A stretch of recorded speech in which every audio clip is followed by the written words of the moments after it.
Welcome to You, Me, Empathy. Thank you for listening.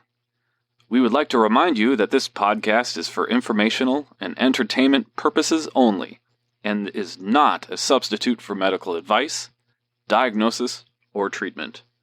Known as just a silly boy with a feely heart. Please consider supporting the show. Check us out on Patreon or simply leave a review on iTunes. Here's your host and creator of the show, Known Wells. Greetings, feely humans. Welcome to You, Me, Empathy. My name is Known Wells, and I am here to give you episode 81 of the podcast. This is with my friend Aurora Myers. In this episode, we explore the beauty of stillness, sitting in our discomfort, mindset shifts, accepting impermanence, and showing up as ourselves. Aurora is a beautiful feely human, and I'm just in awe of her eloquence and the way she speaks at such a young age. I guess age doesn't matter, numbers don't matter, but I was just in awe of her, and I really enjoyed chatting with her. She is a yoga teacher and mindset coach at Nike, which is very cool. So we got to talk a lot about mindset and yoga and meditation and mindfulness, and a 10-day silent meditation retreat Aurora went on, and all sorts of good stuff. Before we get to the show, I wanted to remind you to please leave a rating and review for You, Me, Empathy in Apple Podcasts. It's an easy way to help out the show. It takes a couple of minutes, and I like to read new reviews here on intros. And I haven't gotten a new review in a couple of weeks, so go over to Apple Podcasts and leave a review. 5 stars is my favorite number, but you can get 4 stars if you want to. Just be honest. I like honesty and authenticity, so thank you for that. Do that. I also just wanted to say that I have a Patreon page. It's patreon.com/youmeempathy, patreon.com/youmeempathy. It's another way you can support the show on an ongoing basis for as little as 25 cents an episode. And I was wondering if, I did a poll recently on Instagram, if you're interested in a monthly kind of live Q&A with me. And potentially a guest. So if you're interested in something like that and you'd support the show for $1 a month or 25 cents an episode, let me know if that would be worth it to you. That's patreon.com/youmeempathy. Make sure to follow the show on Twitter, Instagram, YouMeEmpathy. One fun thing is this coming Wednesday, so 2 days from now, Wednesday, the 26th of June at 11 a.m. Pacific Time and 2 p.m. Eastern Time, I am doing a live Twitter chat with Mental Health America over on Twitter at YouMeEmpathy. And Mental Health America is at, I'm looking it up now as we speak. Give me a moment. Searchy, googly. They are at Mental Health AM, and we're doing a mental health chat on, again, Wednesday, June 26th, 2 p.m. Eastern Time, 11 a.m. Pacific Time, talking about Men's Health Month, eating disorders, body issues. I hope you can show up, ask some questions, participate. I'd really love to see some feely humans participating in that. That would be lovely. Thank you. Hey, and if you do show up and chat and contribute, maybe I'll send you a sticker. How's that for incentive? Anyways, again, that's June 26th, 2 p.m. Eastern Time, 11 a.m. Pacific Time, over on Twitter at YouMeEmpathy and at Mental Health AM. Okay, shall we get to the episode? Episode 81 with my guest, Aurora Myers, on stillness, mindset, and showing up as ourselves.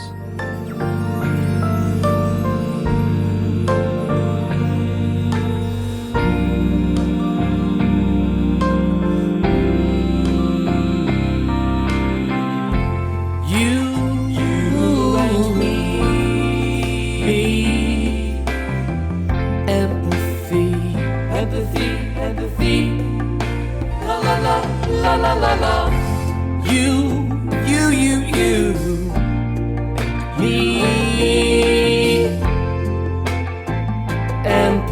empathy. Yeah.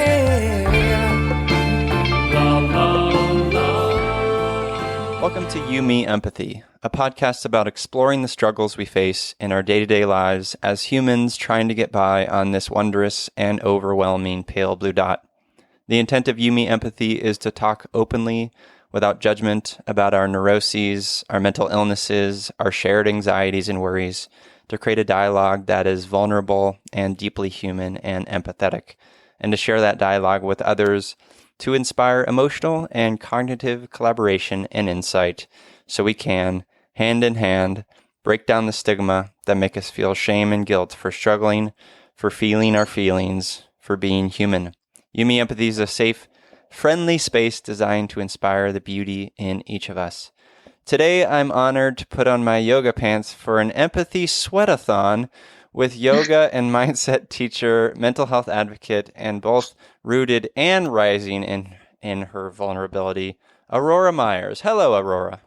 Hi, Non. Thank you so much for having me. I loved that intro of You, Me, and Empathy that just speaks straight to my heart. Oh, good. I'm glad. And happy to have you on the show. Just to correct you right off the bat, I hate doing this, but my name's silly. It's pronounced like known. Oh, got it. Known. Okay. It's dumb. It's not No, dumb. it's Just not. like there's technically, and this is no judgment on you. It's just I don't typically write it down, but there's technically a long O. So there's a macron over the O. It's like a straight line over the O that makes that long O sound.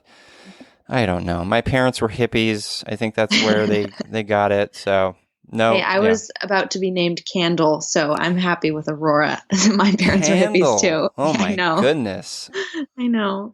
What? Oh my! I need more information. It was Candle, Marky, or I'm just glad I went with Aurora. Yes, Aurora is far superior to Candle. Mm-hmm. Yeah, you'd be getting a lot of Candle in the winds on the recess. You'd be getting a lot of like, light my candle. I don't know. Who knows? Yeah. Yeah. Now I just get Aurora Borealis a lot, or Sleeping Beauty.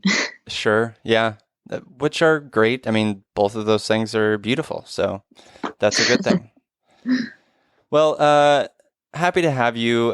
Listeners, today we're going to be talking, I'm going to be chatting with Aurora and getting to know her. We're really new friends here, and we're going to connect and get to explore what she's doing in the world of yoga and mindset and just kind of explore her mental health origins. But before we do that, as we always do on the show, we're going to just do a little emotional check-in. How was your week been? How are you feeling today, Aurora?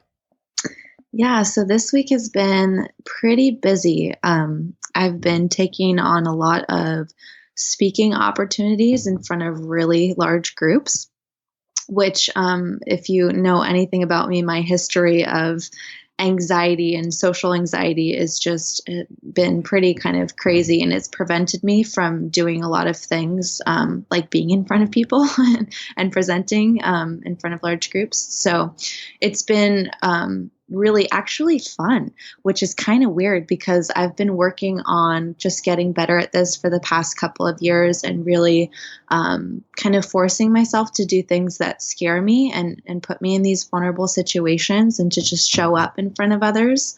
And it's gotten a lot easier. So I had a really big event on Monday or Tuesday rather with about 300 people in a big space, and I was pretty nervous about it, but I meditated for like 2.5 hours that day on purpose to calm my nervous system, and I think that really helped. And then I had another event on Friday where there were only 80 people, and I was like, oh, there's only 80 people. Well, I did 300, so I guess this is fine. So I already noticed myself kind of progressing in that sense and getting more comfortable with being in front of people. And what I've really noticed is that the trick to being comfortable on stage is honestly kind of like what you talked about at the beginning, is just showing up as yourself. like not trying to prove anything to anybody or convince them of your worth or your value, and just really be your goofy, weird, authentic self. And I think people really enjoy that and crave that kind of connection with others. So that's been my practice lately, is how can I show up more fully as myself without being afraid, really. I love that so much. And it's so good to hear, because I fully relate to the social anxiety of speaking in public. I frankly don't do it well. I'd like to improve upon it, But I love the idea that public speaking is like this perfect example of how we can, as humans, more be ourselves and bringing ourselves to new experiences. Because you're right, like we can, as humans, tend to just bring so much baggage into those situations. Like, what are they going to think of me? What are they going to think of this, my speaking? We bring so much like preconceptions of like how people are going to react to you. Mm-hmm. But we don't have control over that. Yeah.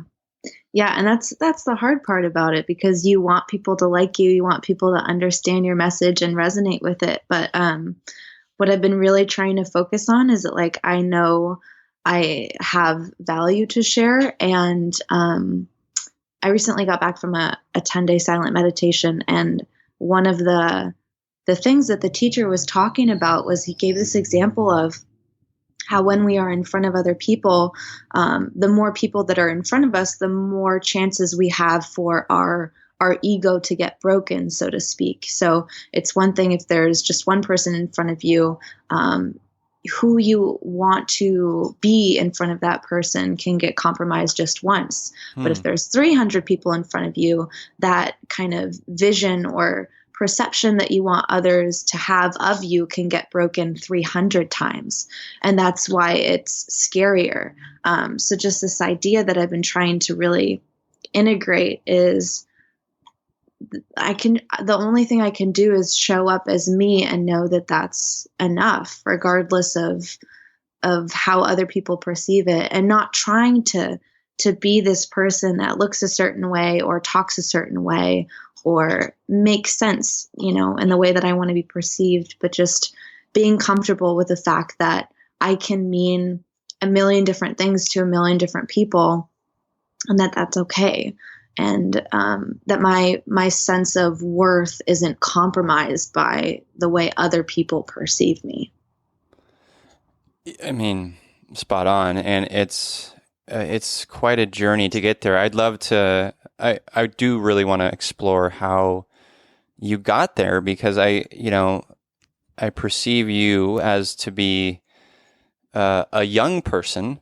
And I do want to explore this journey that you've gotten to this place where you're working on this, and you're aware of this sort of self-acceptance that we all need to get to. But I'd like to just pause that for a moment and give an update on where I'm at emotionally right now, which is one of my goals for this year is to write my memoir. It's sort of been bumping around my head for a number of years, and I've written pieces here and there, but I'm kind of anxious to get started again, because I'm out of disciplined writing practice, and I feel, I guess I'm just anxious to get started again. That's kind of where I'm at. I think my goal is to do a page a day to get started. I'm going to write freehand as opposed to on the computer, just to allow myself a space that's maybe less distracting technologically. And we'll go from there. We'll see how it goes, though. That sounds awesome. That sounds like a great thing to do to start the new year. Yeah, thank you. Thank you. Well, Aurora, I like to ask my guests, like, what are some seminal moments from your path, your journey, your childhood, your young adulthood, what have you, any time, seminal moments that really speak to who you are today, within the context of mental health? Anything that kind of sticks out in your brain as being a sort of a memorable touchstone in your mental health journey?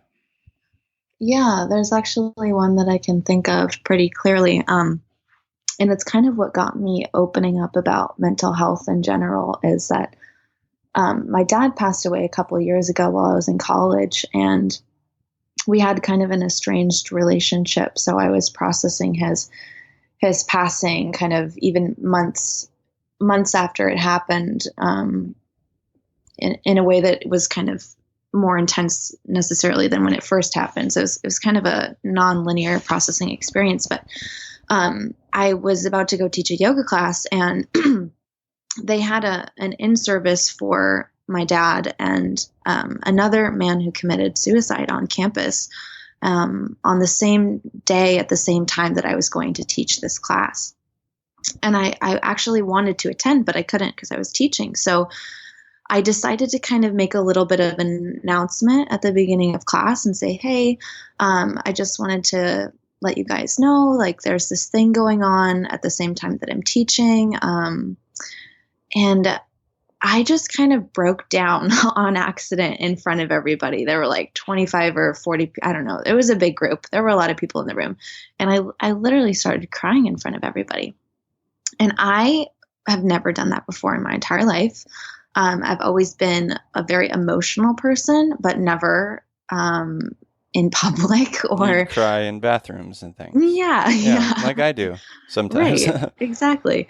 I was like horrified and so embarrassed, and I just didn't know how to handle it. And I tried to pick myself up out of it. And I was like, all right, let's just go to child's pose. So I had everybody kind of face down so they couldn't see me. And I taught the whole class, but I was like kind of choking up throughout it. And I was like, I can't believe this. This is so unprofessional. Like, I was humiliated. And I finished the class up and I just ran out and I biked home and I just cried all the way home. Got back, pulled up Instagram, and I wrote about it. And I just had this black screen, and I just like spilled all of my feelings as if I were just writing in a diary or something, and I posted it. And I had never done anything like that before. I'd never been vulnerable on social media.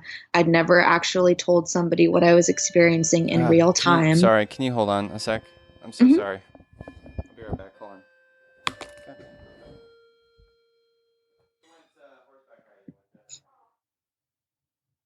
I'm thinking of that Jeopardy theme song. Do, do, do, do, do, do, do. I think that's Jeopardy. If this stays on the podcast, that would be funny. It'll probably get cut out. I'm so sorry about that. It's okay. Not a problem. We live in it's in a community that's kind of, it's close-knit and weird, and it's kind of off the beaten path, and neighbors just come by and knock on your door all the time. So that was cool. My friend Becky's kid asking where his mom was. So that's so cute. That's really fun. So sorry, you were saying that you came home from this experience. You rode home and you wrote a post on Instagram. Yeah, and that was the first time I was vulnerable and just open on social media in real time. And I didn't even think about it. I just did it and, posted it, and then called my golf coach, who's like an uncle to me, because I'm a big golf nerd, and just talked to him about it. And he kind of helped me out. And then I went back to Instagram and saw how many people had responded. And so many people were so generous and kind in their comments, just saying things like, oh my goodness, I'm so glad you said something. I'm here for you. You inspire me to be more open about, my own journey. And I had no idea I was having this impact on people. And I had no idea that there was even this willingness to show that kind of love to somebody who was going through something like this. So that was kind of the first moment where I realized that my words could have a positive impact on others, and my truth and my vulnerability could make a difference. And it was also the first time I openly shared that I had, issues with mental health, with depression and anxiety. And it just, it made me feel so much better. I was like, oh, I felt lighter. Like it wasn't this weird thing anymore. And I started doing that more often on social media. I started opening up more, just talking about mental health and my journey. And this is something that I realized in the process of opening up, is that a lot of the stigma that we talk about surrounding mental health is internalized. It's not necessarily just the culture that doesn't accept it. It's us as well that have a hard time opening up about it. And I started to kind of just by chance become this accidental mental health advocate just by, talking about my journey. And then while I was in college, a couple months later, I was in a social entrepreneurship class, and we were required to come up with a project to make a difference in the world in some way. And I started to kind of create this online Instagram account, mental health journey kind of thing called I Outfitters, which was going to be a clothing line. I had no clothing whatsoever. It was just an Instagram account with a bunch of inspirational quotes, inviting people to kind of talk about their own mental health journeys online. And that eventually, several years later, now turned into a clothing line. And that's kind of how it all started. It is, it's so amazing to hear that when we do open up, because in the moment it's such a terrifying thing. Mm-hmm. But sometimes it's the thing that is needed, and there's really no other choice but to let it out. And when we're met with that kind of relating, when we're met with that kind of compassion and empathy from strangers even, it's so empowering. And I'm happy that you had that reaction, because it's not always the case, as you know. Yeah, and that's the thing too, is that I realized that my experience was unique in the sense that, well, not totally unique, but I've heard, stories from a lot of people asking questions on I, like, how have you been received when you open up about your mental health? And the things that people say, like, oh, I've been told it's not real. I've been told I'm seeking attention. I've been told to just get over it. And I think to myself, oh my goodness, like, nobody's told me things that severe. I mean, I've heard some pretty crazy stuff, but nothing that heartbreaking. And so that is really why I wanted to push for this dialogue on social media through I, is to give people the space to say, here, this is my truth, and I don't feel, welcome in another space right now to share it, but I can start here. And so that is really my goal, of just creating a place where people can connect with one another and really just open up and understand they're not alone, and they're not alone in the way they feel or what they're going through, and that there's a community there to support them. Absolutely. How did you process your anxiety, your depression, your own sort of inward looking stuff before you kind of came to this tipping point? A lot of it was very private. I only processed it, with my mom, in relationship or in therapy. I honestly never told anybody about it. The first time I ever told somebody out loud I have depression, I was like 22 or 23 years old. I'd never told anybody outside of friend group that. I mean, some of my closest friends knew Aurora has depression or anxiety, but it just wasn't something I even considered opening up about. It was just this thing that I thought made me weird, made me wrong, that there was something wrong with me, and that if I said it, it never even crossed my mind to just say it out loud. Just kind of crazy to think about now, about how much that's changed for me, because I talk about it so often now that it's nothing I'm ashamed about. It's like saying I have a cat. Like, everyone has a cat or a dog or a pet or something. Like, I'm just not embarrassed about it anymore. It's just so normal to me. Yeah. Yeah. It's part of who you are. Mm-hmm. And, did you talk to your mom about this stuff, and how was that met with? It's interesting that you ask that, because so the thing about my mental health journey is I've heard different things from different people over the years.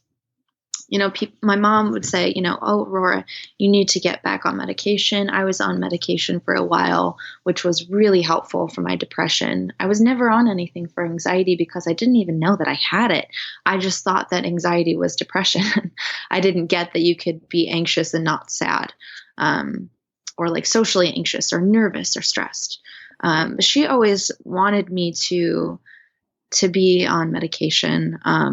After I was off it. And there were periods where I definitely could have used it, but I was very resistant, because not from the stigma of it, but just because the personal practice that I have with meditation, mindfulness, yoga, that side of my life was constantly telling me that I could be empowered, that I could choose how I wanted to feel, that I could see things differently. And I get that. And at the same time, I couldn't get there yet. So I see how I could have benefited from medication when I was too low to even, get out of bed or, have a 9-to-5 kind of job at the time. But I was always like, no, I don't need it. I can get through it if I just do more yoga and if I meditate more. And I see now that no, I could have used extra help. And there have been, therapists and my mom and other people that I've talked to that have said, Aurora, this is just something you're always going to have. It's never going to go away. And that's not a bad thing. It's just something you're going to have to live with and work through. And there was this part of me that never wanted to fully believe that, because it's like, no, I don't want to always be somebody who can be depressed. I don't want to be somebody who can always be anxious. I want to fix it. And so honestly, I've spent so much of my life trying to fix myself, trying to figure out how to be different, trying to figure out how not to be in pain, how not to be sad, how not to be anxious. And all of that work has really kind of prepared me for opening up about it and for being of support to other people who are going through it, and not necessarily fixing myself, but I really landed on the exact opposite of that, which is what all of the books and all of the videos and tapes have said all along, which is that, acceptance is really at the heart of it. Before anything can shift, we have to sit with what is. And I never wanted to sit with it. I never wanted to sit with my pain or to sit with my sadness and to just let it be there. Because I thought that that's the thing I was constantly trying to get rid of. And really one of the biggest turning points for me was this 10-day silent meditation, where I finally sat with a lot of the stuff that I had been trying to get rid of for a while. And I realized, oh, it's okay that it's here. Doesn't make me wrong. It doesn't make me weird. And in accepting it, that's when things shifted. Maybe, you're in a sort of different world. I mean, you are in this sort of yoga, meditation, sort of wellness space. I have this maybe false conception about that world sometimes. And I feel like I feel a pressure, almost like a pressure from, the wellness sort of spaces on Instagram and online that sort of use the language of choice a lot, and the language of you own your life and things like that. And I see intellectually how that can be beneficial, right? Mm-hmm. But on an emotional level, as someone who has clinical depression, as someone who has anxiety and anorexia, like I do, I sort of have a hard time with that. I almost want to say how dare they? I can't choose to not have depression, but that again, that's the emotional side of me that may be a little bit less rational. But can you relate to that any? Oh, 100%. And that's exactly what the thing that I was dealing with is like, I have this one side of my practice that tells me that I can change this and that it's all in my head. And this other side of me is like, I can't even get out of bed. Like, I feel hopeless. How am I? I'm not choosing to feel this way. It just feels like this. And so I definitely understand what you're saying. And what I've come to kind of realize with where I am right now is that both are reality for me in a lot of ways. This is how I feel, and what can I do about it now? So accepting both options. Before, I think I was more in a kind of disempowered state of mind. This is what I'm dealing with. People don't understand. And when I had that mentality, it was very isolating, and it separated me from others. And I think that's what almost kind of like healed a lot of my my fear of being different, was understanding that, oh, it's not just me. I'm not alone. It's other people do have this too. And that doesn't make my pain any less valid just because it feels different or it looks different. But it's something that I can choose to work with, instead of just feeling defeated about it, or what's the right way to say this? Deciding that that's who I am or who I will be forever, but just constantly working with it and moving through it and being curious about ways to work with it. And it took so much time, because honestly, I've been on this journey of thinking there's something wrong with me and I need to fix myself since I was like, I don't know, 12, 13. I mean, I've just always thought of myself as, you're the girl who has issues and you're not good enough because of them. Yeah. And it's taken me up until I'm 25 now to feel like, no, actually, it's okay. Kind of losing my train of thought, but no, does that make sense? Of course it makes sense. Yeah, absolutely. And I think you touched upon something really important, that this idea that these two realities can exist and they kind of have to exist. Mm-hmm. I think we as humans tend to think in binary terms, especially mm-hmm. when we're operating in a state of fear or a state of discomfort. We say to ourselves, this reality I'm experiencing is the only reality, and I can't see outside. It's almost like we have blinders on. I can't see outside this one reality of depression or anxiety or whatever it may be. And we can take that to the extreme.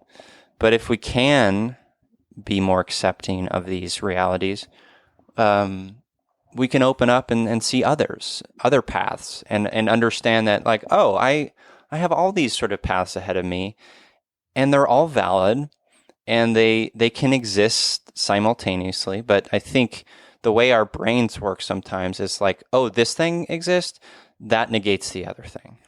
Mm-hmm.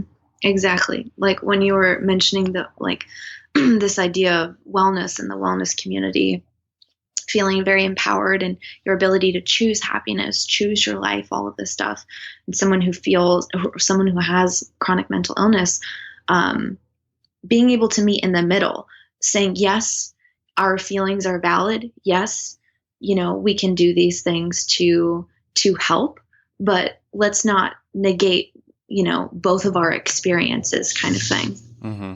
Yeah. And I think a key is, as you've mentioned multiple times, is we're not alone. We need to move toward connecting experiences, because otherwise, we're just going to find ourselves in this isolated space, relying on those sort of binary modes of thinking. Definitely. Yeah. So tell me about this silent meditation experience. I was fascinated to hear that you did this 10 days Explain like what it is, like, and maybe what you struggled with during the process and what you learned about yourself. I'm fascinated. Yeah. So this is through the Vipassana Association, which is a specific meditation technique. I had heard about it for about a year or so. It took me about a year to feel prepared to even sign up for it. And I didn't know what I was getting into. I just knew it was going to be 10 days of silence, 10 hours of meditation a day with a schedule from 4 a.m. till 9:30 p.m. And I was like, okay, I feel ready to do this. And there's just so much that happened within it. I can say that honestly, the easiest part was the silence, which might sound kind of funny, but I'm super introverted. So being quiet, not having to have eye contact or small talk was great. I can just focus on myself and I relate to that. and not worry about what anyone else is doing. The hardest part. So when I went into this, I was fairly nervous about it, but I knew that I wanted to do it to challenge myself. The hardest part for me was actually the physical aspect of sitting. I have a lot of pain in general in my body, which is why I'm always moving and stretching. A lot of chronic back pain. And the first 3-4 days, 30-40 hours, my back was like a pinball machine of sensation. I mean, I could not get into a comfortable position at all.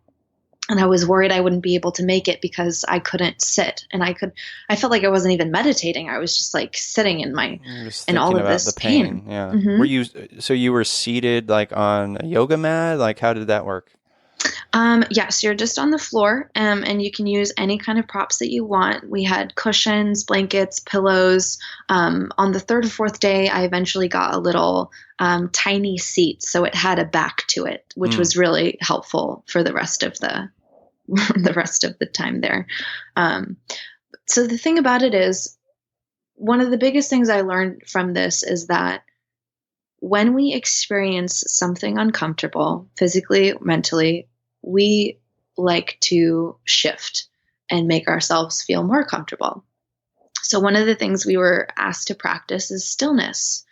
So 3 times a day for 3 of the 1-hour sits, try to be as absolutely still as you possibly can and not shift at all. And we had 3 days to shift around as much as we wanted. And then on the 4th day, it's like, okay, stillness. And it was the first time I realized that I'm sitting with my pain. I'm not moving into something more comfortable. And by the 4th day, my back pain started to go away. And by the 10th day, and throughout the rest of the time from the 4th to the 10th day, it was gone. I had 0 back pain. It just disappeared. And it pretty much has been mostly gone since I've come back, and it's been about a month or so. And so I kind of came to this understanding of the way to work through your pain is not to ignore it or try to make it feel better, but just to really watch it, to get curious about it, to be non-reactive, to be non-judgmental of it. And then it passes because it has no power over you. You're not constantly trying to push it away. And that same technique applies to the mind. So when we sit in stillness, all of this stuff comes up to the surface. I mean, you have 100+ hours to think about my entire life.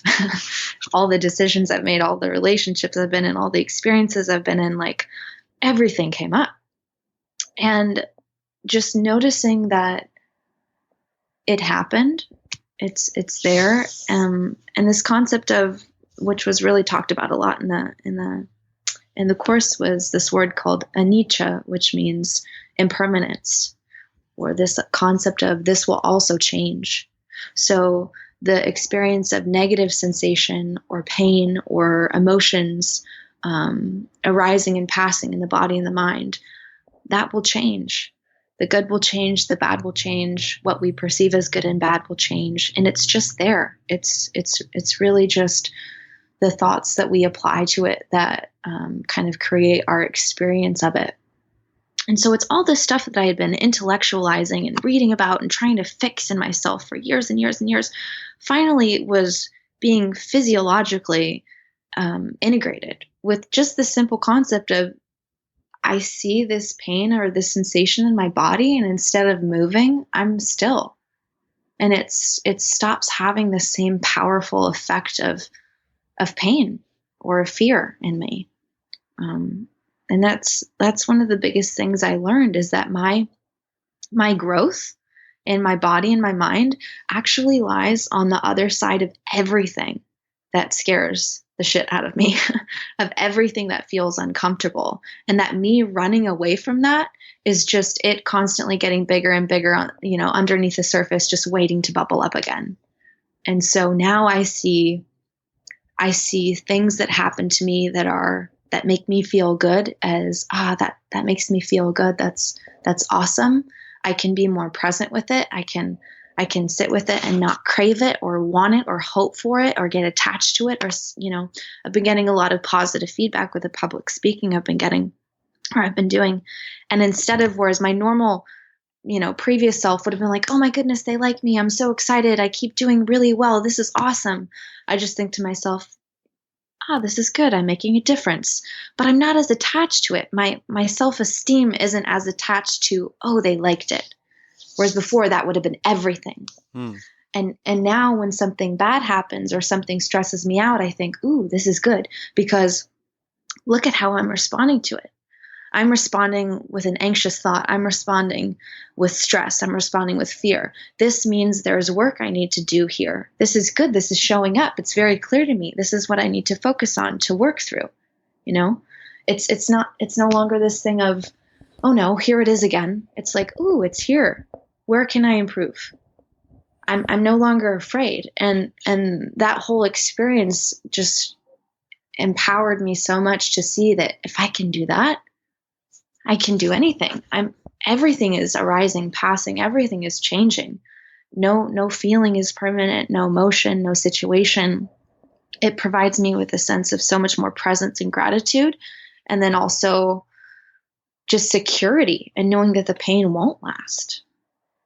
Yeah. And I never had that before. As somebody with chronic depression and anxiety, my whole life was just constant hopelessness, sadness, fear, pain, worry, everything. It's just always this cycle. And now I see, it's constantly shifting. I just need to apply that level of awareness to it. Yeah, there's this concept of fixed mindset versus growth mindset. And the fixed mindset is sort of stuck in this reality that there's I guess the grand sort of vision of that is accepting change and accepting the impermanence you're talking about, and accepting the fact that our realities are ever changing and always sort of shifting and surprising us. And I think that's hard to accept for many of us. I think change is hard. I know I've struggled with it at times myself, but I see the sort of the empowering and the relief and the release of looking at my depression, as you say, or looking at my anxiety as a state of flux, as an ebb and flow,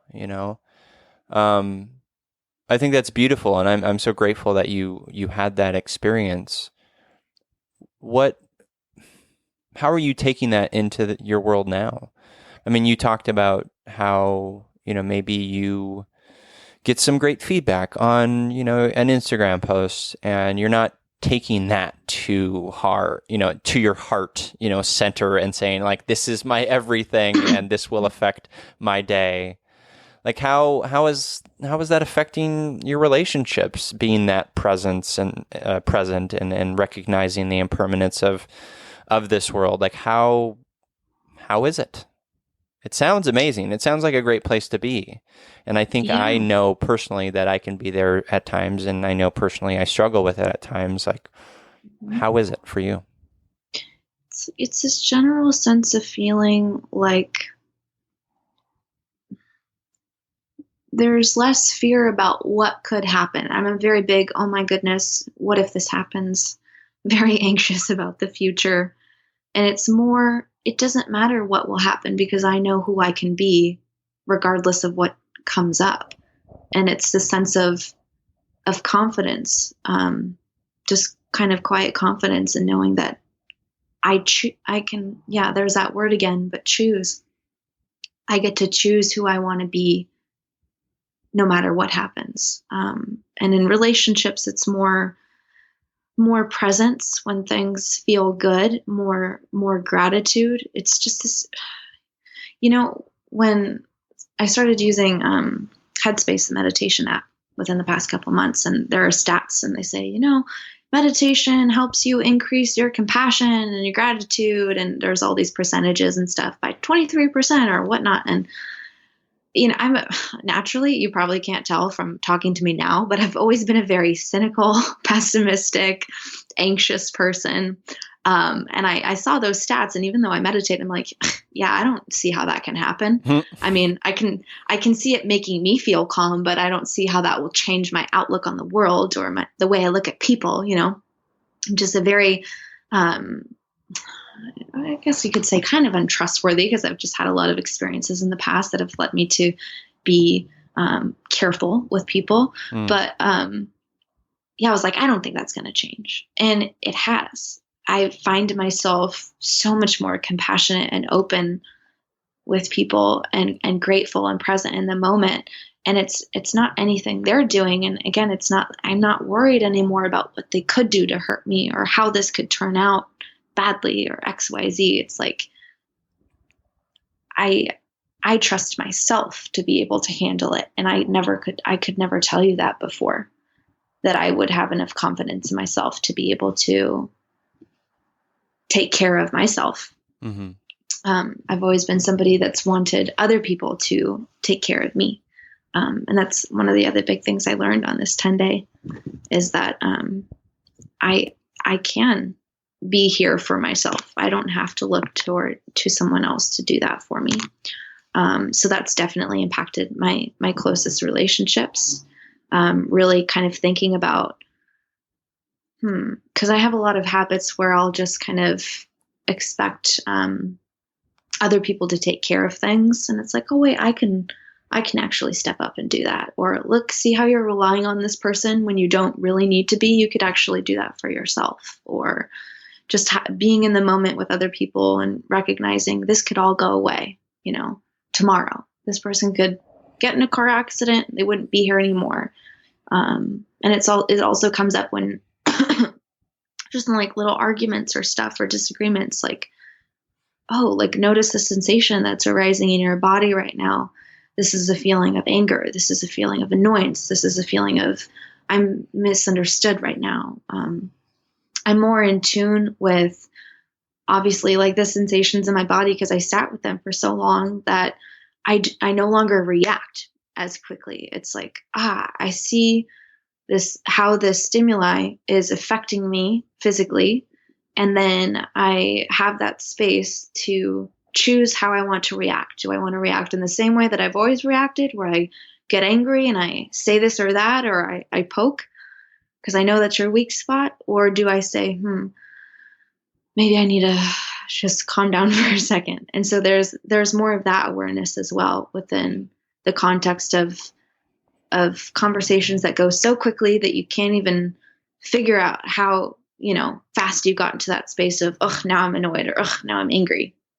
I recognize my part in it more instead of just feeling like I'm blaming the other person for making me feel that way. Mm-hmm. How has this sort of mindset helped with your own empathy toward yourself, toward others? I think for the first time, I'm seeing how much work I've done. I'm no longer discrediting myself as someone who isn't good enough. I'm testing out the waters of what does it look like for me to show up as somebody who actually believes in myself and doesn't put myself down internally and doesn't invalidate my experiences and doesn't invalidate my opinions or what I have to say or what I think. And the things that I want to do to make a difference in my own life and the lives of other people, I have to keep showing up as that person who believes that they're enough in order to get those things done. And I think I've just started to decide that that's what I'm going to do because it's working. And it wasn't working before. So I think that's one of the biggest changes in terms of having that empathy for myself, and then knowing that my superpower really is just being willing to show up as that person who's open and totally receptive to other people and where they are on their path, and whatever they want support with, or how I can serve them, really, with just being a listening ear, or providing resources, or just being open about my story. Yeah. I find in my own experience that, I certainly struggle with lots of self-hate and insecurity, and, I shame myself a lot. But when I can be, and that's all stems from sort of my own personal traumas and childhood traumas that I'm sort of holding on to. And I'm 37 years old, Aurora, and I'm still sort of working through, and I think I will always probably working through those things and how they relate to my identity and all those things. But in my experience, when I can be truly present with someone, connect with them on a level that is not in this context of, these traumas or whatever sort of baggage I'm bringing to it, distractions, etc. The more I can love them, and the more I can connect with them and see them for who they are. And that is the greatest gift of all. Like, if we can get to a place where we can be present enough to see people for who they are and to accept them just as we need to accept ourselves and love them for who they are. Like, that is the thing that will make all the world of difference. I'm so grateful you said that, because I definitely resonate a lot with that. It's just this idea of your own your own trauma, your own stories, your own history of what's happened to you that you show up with, and that can get in the way of you connecting with others. And that gets in the way of me connecting with others. It's in the past. Now, of course, I'm still working through stuff, but especially in close relationships as well. And I think mindfulness, the key to it is really noticing what's going on right now, instead of bringing in what happened, a couple years ago in that relationship into the context of this conversation. That's something I struggle with a lot, because I've had a lot of trauma and like really negative experiences in relationships that are just totally deep seated in my heart, where I just expect people to hurt me, when that's not always the case. And that fear and that defense mechanism gets in the way of me connecting with people, in close relationships and in general. So when I can do the work with myself of sorting through that, then you're totally right. That just enables us to show up without an agenda with others. And that's what Yumi Empathy is all about, right? Absolutely. Yeah. How are you doing with the loss of your father? I mean, that is a big T trauma in someone's life. Like, how are you relating that now, 2 years later? It's funny. It's funny that you bring that up, because I didn't grow up with him. It was just my mom and I. So honestly, it's like my bigger thing is I'm worried about my mom dying. I have abandonment issues since I was a child with her leaving, not my dad. And so that shows up in funnily, like in relationships with men, of being worried that like men will leave me. But with my mom, it's like, and this is super personal, but like when I have bad dreams, I have bad dreams pretty often, which is probably, I don't know, I think it's kind of weird. But in a lot of my bad dreams, my mom and I are in danger, and I'm worried about her dying and not me. So I have this huge fear, which I probably need to go back to therapy to talk to somebody about this, because that's like a big thing that I haven't figured out yet, is like why I'm so scared of losing her, because she's been all I've ever known. Are you an only child? Mm-hmm. Yeah, I have a half sister, but we're about 15, 20 years apart, and she was on my dad's side. But yeah, I'm an only child of my mom. Well, it makes sense. Your mom has been your one. Yeah. Yeah. And so, but actually going back to my dad really quickly, since you mentioned it, on the 10 day, I came to clarity with that, actually, for the first time in a couple years. I didn't cry the whole 10 day until the 9th day. I wasn't feeling emotional at all until the 9th day, where I was at breakfast. And I had a dream the previous night where I was thinking about my dad, and I was mad at him because he would always do this thing where he would try and tell a joke and be funny, and I thought it was stupid because I never really connected well with him. And in the dream, I was getting annoyed with him. Then I was thinking about that dream at breakfast, and I thought to myself, for the first time ever, like, oh my God, I didn't let you love me. And that I just started crying. And then luckily my roommate, she was super sweet. She saw me from across the table as I started to get up and go. She took my oatmeal bowl from me. She handed me tissues, and I just like walked out of the kitchen area or whatever, the cafeteria. But that was the first time I realized how many people in my life had hurt me that I had so desperately wanted them to love me and to accept me and to treat me even well, just like to respect me as a human being. And that didn't happen.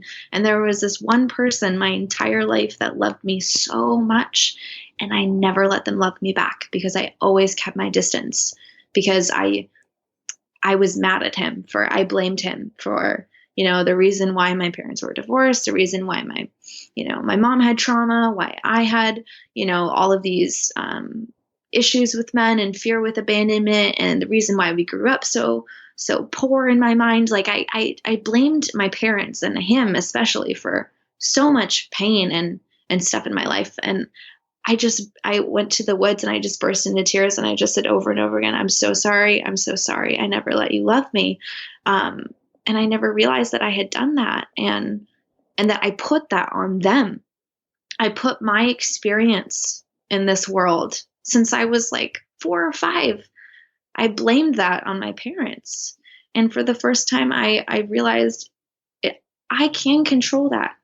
It's okay that what happened to them, like what they did with their lives, was a product of what happened to them because of their parents and those relationships. And it's all just this never-ending cycle of the person who you see in front of you is just a product of everything that happened to them. And, it's never ending. And so I stopped blaming. I completely forgave. I no longer have this frustration for how I was raised or how hard it was or what I had to go through or anything. It's just, I get it. I'm no longer mad. I take full responsibility for my experience now, whereas before I projected that onto everyone else. I bet that was quite a burden lifted. Yeah. One I didn't even really know I was holding on to, because I was holding on to it so tightly. It was mine. Like, I am who I am because of all of the pain that I went through. And it's other people's fault that I feel this way. And I see my part in it now, that I did not have to hold on so tightly for so long, and that a lot of those experiences made me who I am. But that doesn't mean I need to let that define me or the way I continue to move in the world. Yeah. Yeah, it's something I'm still working on, Aurora, in my relationship with my father, who isn't passed, but he's someone I haven't had a relationship with for a number of years, because he was abusive and hard to be around, and he broke my heart over and over again. And the thing that I'm working on is not necessarily forgiveness, but it's allowing that to be what it was, and to, in parts, like, attribute to my identity, but certainly not allow it to hold me back from my own sort of personal growth. And I'm still working on that. It's been really sort of hard to separate from that. Mm-hmm. But yeah, no, I relate to that sort of experience. Yeah, thank you. Thank you for sharing that. Yeah. One of the things like I said, I was kind of realizing is that my dad was he was an alcoholic. He was abusive. He loved me. I was never around any of that. So luckily I don't have any of that kind of firsthand experience, which I'm very grateful for. Mm-hmm. But I think of him as a product of his father, who was the same, and how it was just this cycle that he couldn't break, and how that transferred to my mom, and how my mom, then had her own trauma that she's been working through for the past several decades, and has finally come out of, and I'm so excited for her, to be honest, because she's been holding on to a lot of that pain for decades. But just this idea that it's just this cycle, and I don't even know what to say. But isn't there, like, I hear, like, I'm so in awe of your sort of acceptance in the place where you are mentally and emotionally. I certainly wasn't at 25.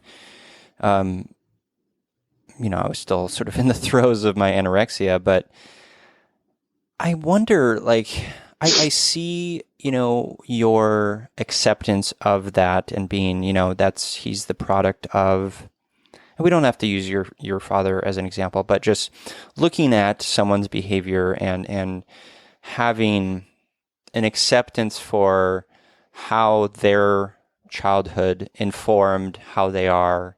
And I think that is an important part of it. But another part of what we're talking about is a certain sort of acceptance and growth a bit, and for me, that's like the hardest part for me to get past with my own father, who is this raging narcissist and tyrant, and was so manipulative emotionally and abusive, and at times very physically abusive toward me and my mother, and just cheated on my mom for 30 years, and just was so arrogant. He's a narcissist, so everything was about him and his reality of things.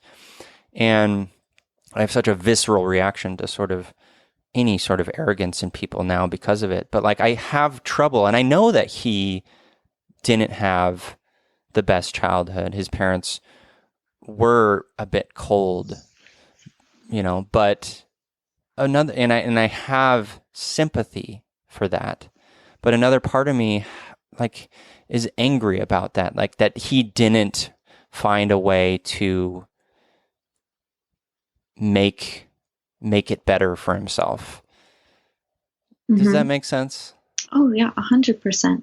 I think that there's, like we said earlier with the binary idea, there's two sides of it. One is the acceptance piece, and the other is that doesn't excuse, that kind of behavior. Yeah. It's difficult because it's so interesting to talk to you, because we both have similar, like, similar outcomes in terms of mental health struggles, but we both have so like different experiences growing up, and just our backgrounds. And that's one of the things I think about too, is who knows who I would be if I had XYZ happen to me. I think about that, and the trauma that people go through that I can't even comprehend. Just thinking about it makes my heart break. Like, I sound all, like I've got some things figured out, or that I'm working on figuring out some things, but who knows who I would be if I were in your shoes. I don't know. So I think that a part of it too is just to recognize that we all have so many different confounding variables that make us who we are and made our parents who they were, and that wherever we are in our journey is 1000% okay. And that if we can meet each other there, instead of, well, because I've definitely experienced reactions to mental health situations like this, where people are like, well, I've had a friend who went through this and this, and she's fine. And I'm like, whoa. let's not compare here. Like, Yeah. And so just meeting one another with compassion and openness, I think is totally key. So I thank you so much for being so open and sharing a part of your story. Yeah, I mean, I thank you for being that mirror for me and validating. I needed it, right? I think as you needed it. You found a moment in your life where you couldn't not share with your yoga class and open up and cry, and that was this seminal moment in your journey. Just as I needed to separate from my father, and I needed to create this podcast because I know that from personal experience, not connecting and bottling up all my emotions nearly killed me. And I know that the connecting that you're talking about, and the presence and the openness and the empathy and the acceptance and that love that we have toward each other is where the magic happens. Yeah, it truly is. Yeah. Talk to me a little bit about the stuff you're doing with, so you're doing yoga and meditation for Nike, is that correct? Yes. And what does that entail? How has that been? That's probably pretty darn exciting. Nike's this kind of small company, but you might have heard of it. Yeah, you might have heard of it. They like just get it or something like that. I think. Yeah, something like that. Something like that.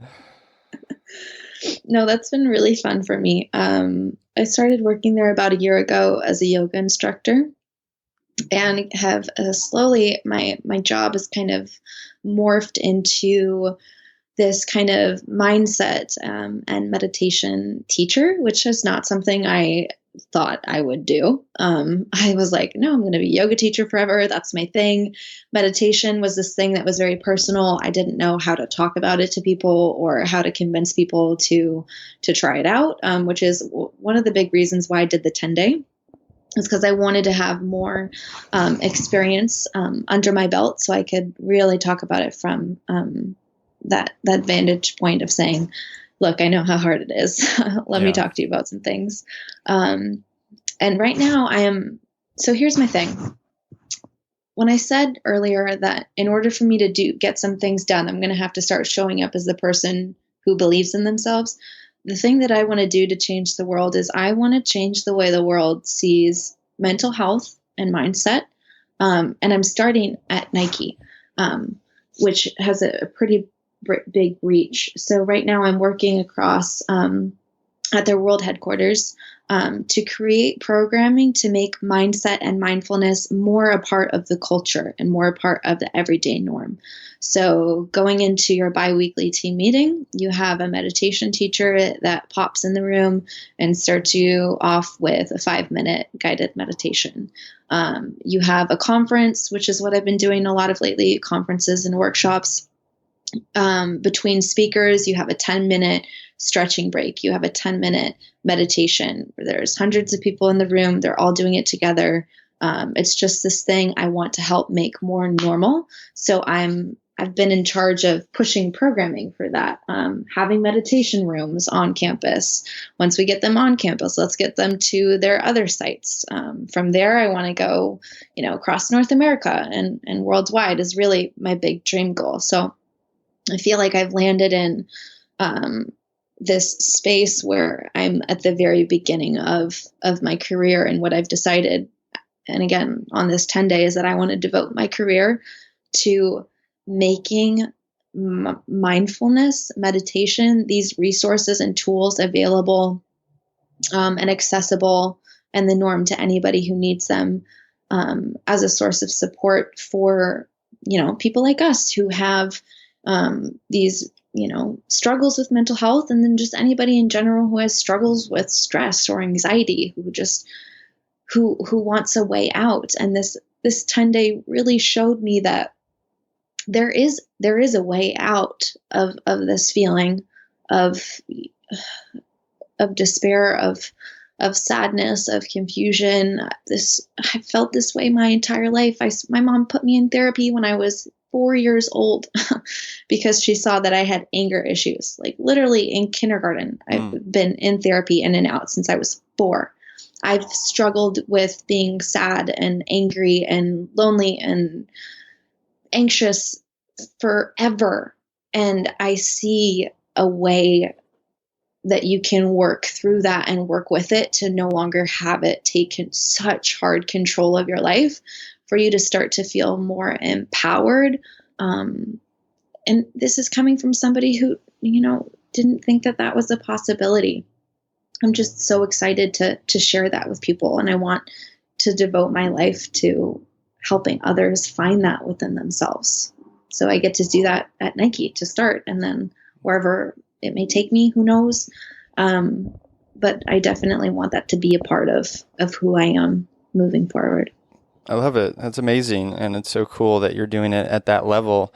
How is it being met so far? And how much of your own sort of personal story are you bringing outwardly to these workshops, these sort of meditative practices among the Nike employee base? Because I find at times, and I've talked about this with a few people on the show before, but even at, a progressive company like Nike, corporate environments can be really toxic and, unhealthy. How are you really making it so these things catch on and these people really truly see the power, and they feel empowered to sort of take it on themselves and do it at home and these things? Mm-hmm. Yeah, those are all really good questions. So the first one, in terms of how are people receiving it, people are so excited to the point where I can't even keep track of how many emails I need to send out to let people know That's awesome. What's up. Because I do, like yesterday, I just had a 10-minute icebreaker session where we did some stretching. I had 10 or 15 people come up to me and say, I want to do this for my team. How do we do it? And I'm like, awesome. Let's figure this out. Let's get something on the calendar. Everyone's really, really excited about it. What I think is going to continue to help shift it more is leadership buy-in. So the conference that I did was hosted by a VP of a very large department. And after that, one of her leaders reached out to me and said, hey, I saw you at this meeting. Can you come do this for my team? And so she told me that she felt comfortable asking me because she saw her VP do it, which I think is amazing. So if we have more people like that, just being interested in starting from the top down of integrating this stuff on a daily basis, I think that makes it more, leaders feel more confident in implementing that within their workspace. Gotcha. And then in terms of my personal story, I definitely openly say that this meditation, mindfulness helps with anxiety, depression. like I gave a funny example the other day at the conference when I talked about the 10-day. I said, I got back, I decided I was going to walk slowly, eat slowly. I wasn't going to drive fast. I wasn't going to honk at people anymore on the road. I was like, can you guess how that's been since I've been back? Like, not very well. Like literally from one part of the campus to the other, bagel in my hand, running to make it to class, avocado in my hair over the front of my jacket. Like it's hard to take time to be still, to be mindful. And I think that's, mirroring that concept of the more that I can show up as me, as just Aurora, who doesn't have it figured out yet, but has some ideas of ways to make it a little bit easier, and just is really excited to share, her experiences and her story with other people, and isn't afraid to make fun of herself or to crack a joke or, just to be silly, which I'm like just a very silly kind of person. Yeah. Instead of a buttoned up, look at me, I know what I'm doing, I have it all figured out. I don't think anybody relates to that. And I think that me trying to convince people of that just won't work. I just need to show up as myself. So I think that's kind of the secret to it also doing well and being received well, is that people feel like, oh, she's just like me, which is true. I'm no different. I just have a different set of experiences that I'm happy to share. But I think that approach of just, relatability, not taking it too seriously, and making it accessible and saying, hey, yeah, I know exactly how hard it is too, is really going to help push it quickly. Yeah, totally. What are some, if we have listeners listening who maybe have struggled with like a mindfulness practice, like what are some just intro tips to like really, because some, it can feel overwhelming, right? Like you picture, oh, like you have to have it all together mentally, or you have to like sit for an hour, still, like you have these sort of preconceived notions. Like how do you, like what would you say to someone who's like wanting to get into it but is scared and feels overwhelmed by it? Oh yeah, so you definitely don't need to sit for super long extended periods of time to get the benefits of it. Your meditation can be 1 minute, it could be 3 minutes, it could be 5 minutes. You can do that once a day, you could do it twice a day. If you can meditate for 3 minutes once a day for 5 days, that's pretty good to start. You'll be able to increase it up to 5 or 10 minutes the more that you do it. But consistency, I would say, is one of the best ways to get started. There are a ton of apps out there that walk you through guided meditation, so you don't have to sit there and wonder if you're doing it right or not. There's no wrong way to meditate. I like to say the only wrong way is if you think that you're not meditating correctly. It's just the goal is not to stop thinking, which I don't know how that myth got perpetuated, but a lot of people think, oh, I can't meditate, my mind goes too fast, it's too crazy. Don't worry, everyone's mind is too fast and too crazy. Like that's the nature of the mind and consciousness. It's not a reflection of you or your inability to sit still or, stop stressing out. That's totally normal. And so, I like to talk a lot about the myths of meditation and really kind of get people onboarded with that kind of general knowledge so they can feel confident in saying, oh, I don't need to meditate for a half an hour. I can just do it for a minute and I can just close my eyes and breathe. Oh, cool. I don't need to stop thinking. It's okay if I'm still stressed or if my mind wanders. Okay, cool. Then meditation is accessible. So I think a lot of it is also just unpacking those myths. But one of the apps that I recommend is Headspace. It's super easy to use. You can kind of set the timer to 1, 3, 5, 20 minutes, however long you have. You don't have to sit up. If you have a lot of back pain, you can sit, you can lie down. If you try not to fall asleep, you can sit up against a wall or in a chair with back support.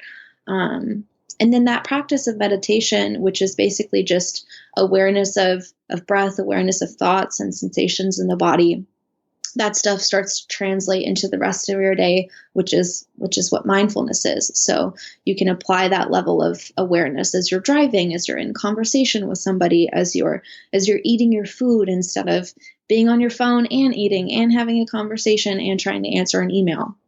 So the effects of meditation kind of spread throughout your day if you allow yourself to get consistent with the practice, and just start with baby steps. Don't beat yourself up if you haven't meditated in a week and you want to get back into it. Don't let that judgment of not doing something well enough or right get in the way of you progressing. I think is super important, that practice is always going to be there for you. Just like yoga is, it's always there as a tool to support you in your body and your breath, and your mind. So just know that you can go back to it at any point in time.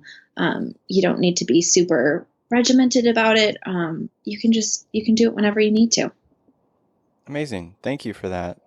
Mm-hmm. I think that helped me. I one of the things, I like that you said, we're sort of demystifying what meditation is and mindfulness is.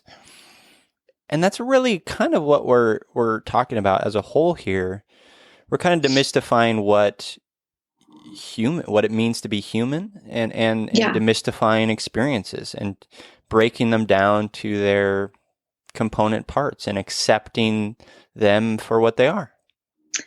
And when I saw your work with the podcast and You, Me, Empathy, it really resonated with me, because when I first started opening up about mental health, and I said, oh, there's the stigma behind mental illness, there's the stigma behind mental health, I realized there's a stigma of being human.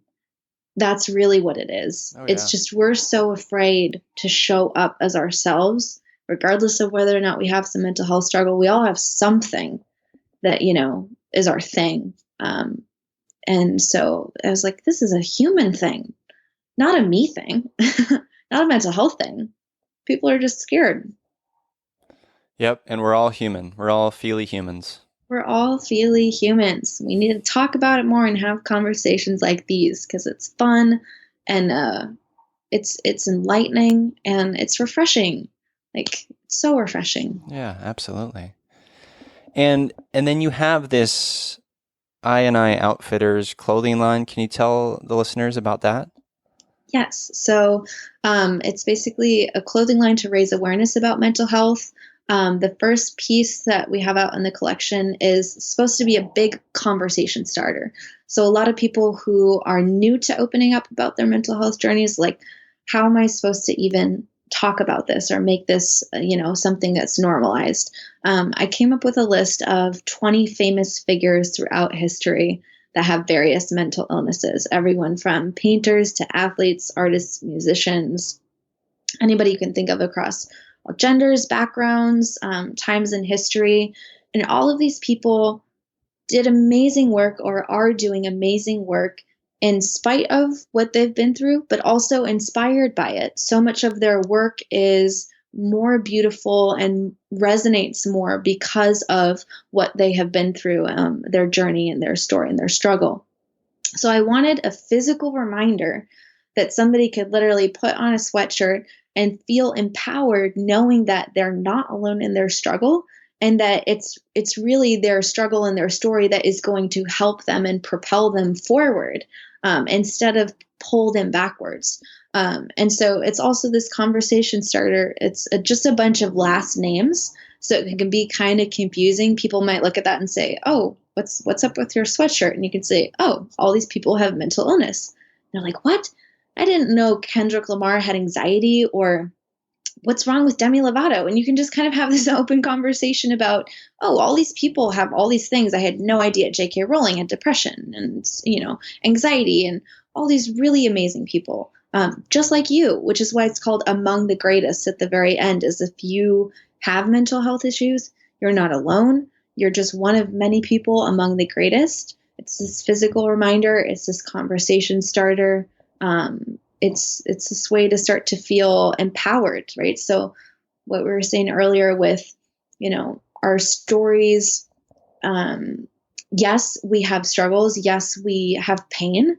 And at the same time, that doesn't have to define us in a way that makes us feel defeated.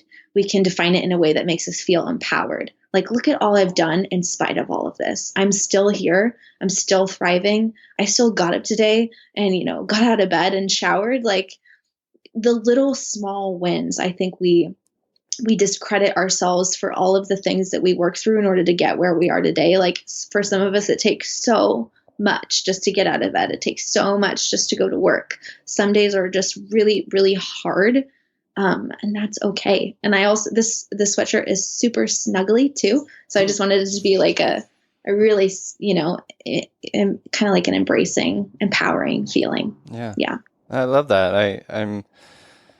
I need to get one myself. I know that. But yeah, they're really neat, listeners. And we'll plug all the links shortly here. But that's really cool. I think that's a very cool idea that it's both a conversation starter and an empowering sort of statement and reminder that we're not alone. That's those reminders we need from time to time. That's for sure.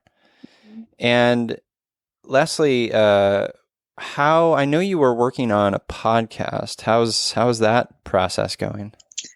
Yeah. So that's been kind of pushed back a little bit since the 10-day thing and getting back into work and really focusing on mindset programming and whatnot. But honestly, maybe we can set up another call just to talk about it, because I can't even figure out. I put my the audio in, and in one of the headphones it's delayed, and I can't for the life of me figure out how not to have it delayed. So it's little technicalities like that I haven't quite got yet. I have a list of 20 people that I'm like totally ready to interview, you being one of them. And I'm super excited about all the content that I want to create. I've got that all organized, but the technical stuff I'm having trouble with. So if we could chat sometime about that, that'd be great. Totally. And just to maybe calm your anxiety a bit about that, like the technical stuff you'll get through. You'll figure it out. And once you do figure it out, it's pretty smooth sailing. Once you sort of figure out like, okay, what's the MO here? How are these things supposed to be? Once you figure that out, and you will, it's smooth sailing. It's pretty easy. Okay, that's good to know. It doesn't take too much time to do edits or upload stuff once you get the hang of it? Nah, and I'd be happy to sort of, just help you out and consult whenever, but no, it doesn't. Okay, cool. Awesome. I have my own personal podcast consultant. Absolutely, yeah, happy to help. Well, we always wrap up the show talking about empathy heroes. These are people in our lives who are just great sort of embracers of empathy. And it could be people we know, friends, family. It could be authors. It could be a character from a novel. I will go first to give you a moment to think about your empathy hero. My empathy hero this week is the author Haruki Murakami. And I just love this quote from him that I just love. So I'm just going to read it here. He says, quote, "What happens when people open their hearts? They get better." End quote. It's exactly what we're talking about here. Open your hearts, people. Open your heart, feely humans. That's by opening our hearts, we allow ourselves room to grow and to learn about ourselves. And it is painful and it is uncomfortable, but in that struggle is really where we find the gems of life and where we find this connection that we're talking about with other feely humans. And lead with your hearts, open them, and you'll find everything you're looking for. So yeah, that's my empathy hero. How about you, Aurora? One of my favorites is Glennon Doyle Wambach. She's an author. She is one of the names on the sweatshirt, and she has many really beautiful quotes. One of them, which is my favorite, which I say a lot of times in yoga classes, because my classes can be kind of challenging, is she says, "Just because it's hard doesn't mean you're doing it wrong." And for the longest time, I always thought that because things were hard for me, that meant that there was something wrong with me. And sometimes things are just hard. So I think that's a good reminder for us when we're feely, when we're sad, when we're nervous, that's not an indication of our lack of strength or our lack of potential, but just sometimes things are scary, hard, nerve-wracking, and cause us stress. And that's okay. That just means we're feely humans. Yeah, this just means we're living. Mm-hmm. Yeah, well said. Well, Aurora, where can our listeners connect with you and learn more about you and engage with your vulnerability? Yeah, so on Instagram, I'm listed as Aurora Lyra Yoga. Middle name is Lyra.